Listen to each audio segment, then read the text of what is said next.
ในค่ำคืนที่ผ่านมานี้ได้เกิดเหตุการณ์ไฟไหม้อยู่ห้านขายโซฟาเขตบ้านพลพะเนาเมืองไซสิทธานครหลวงจันทร์รถดับเพลิงได้สุ่มกำลังฉีดน้ำใส่เพื่อดับมอดไฟบ่ให้แพร่ล้ำไปเป็นวงกว้างในค่ำคืนผ่านมานี้ได้เกิดเหตุการณ์ไฟไหม้ห้านขายโซฟาและเตียงอยู่บ้านพลพะเนาเมืองไซสิทธานครหลวงจันทร์ซึ่งไฟได้เริ่มไหม้เวลาประมาณ22 โมงทางหน่วยกู้ภัย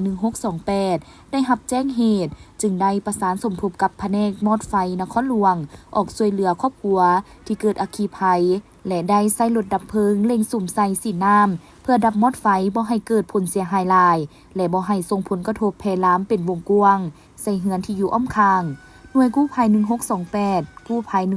1624และแผนกมอดไฟนครหลวงสุ่มกำลังมอดไฟจนสำเร็จในเวลา 23:00 น.ของค่ำคืนวันที่26 มิถุนายน 2025 ผ่านมานี้